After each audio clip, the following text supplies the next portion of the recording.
It's a color on the skin. It's a reminder of something that happened, or it's a reminder of something that did happen. But it's just something that's there.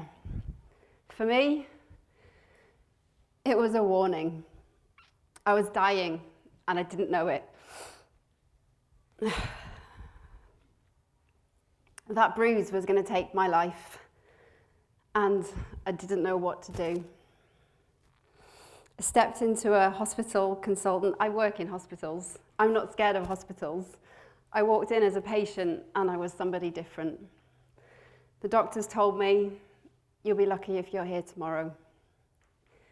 You're very, very sick, and we need to prepare you for the worst." I looked at my mum, and I looked at my best friend, and I said sorry.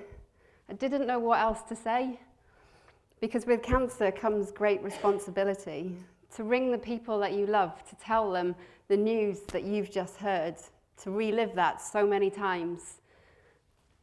I still today don't know those emotions that I felt.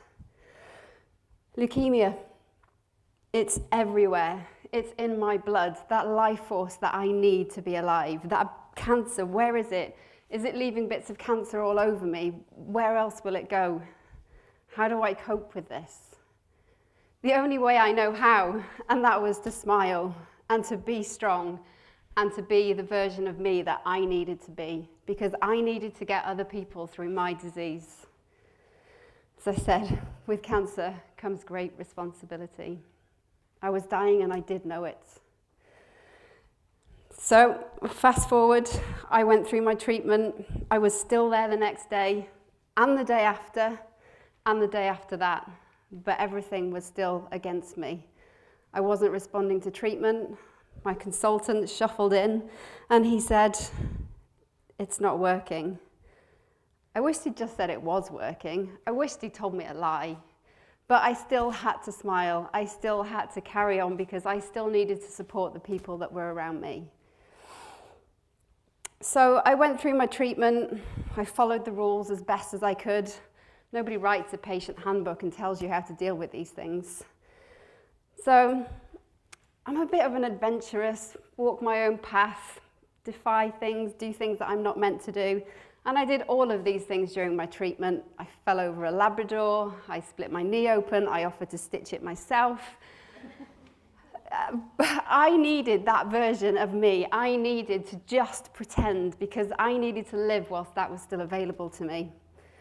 So the months passed and I'm still here. It's like, oh, yeah, this could change.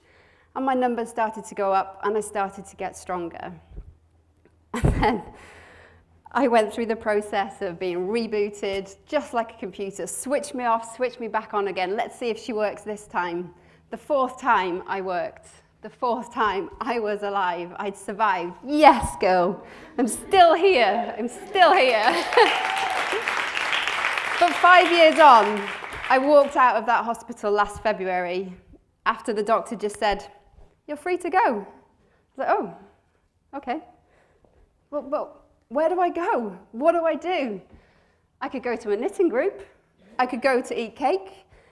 But I run ultras. I love sport. I love doing things that I'm not meant to do. What is there for a survivor like me?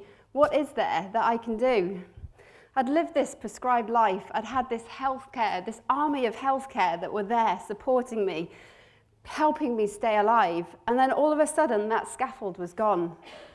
What do I do? What do I do? Do I ring the hematologist? Do I ring my GP? Do I ring my Macmillan nurse? Nope. I rang a pole dance academy.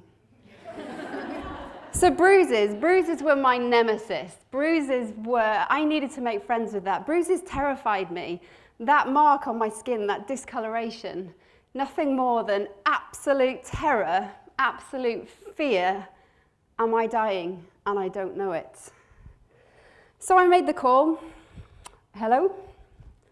Will I get bruises? Yes, my darling, you will. Great. When can I start? And so began my pole journey. And who'd have thought that a 3-meter piece of metal could actually support not only my physical health, but my mental health. And just to hold on to that and to have something to have a grip of, to see that I had a future and that I still had grit, I had strength, I had determination, because it was going to be a whole load of pain. So 18 months ago, I stepped into the studio and I took my first pole lesson. And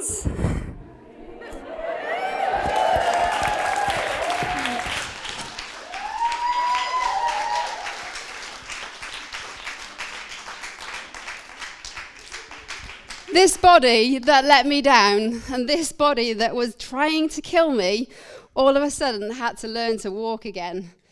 And I went in and I touched the pole. I was like, oh gosh, what is this? And I had to learn to walk again and to own the space that I got to walk in. So this is my saviour. This saved my life.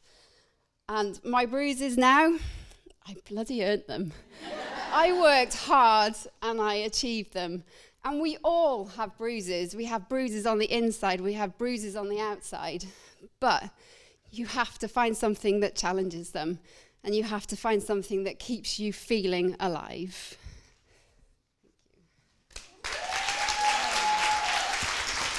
That's the wet. That's the dry. I'm going to do in a second. I might need more of that. Okay. Excuse me.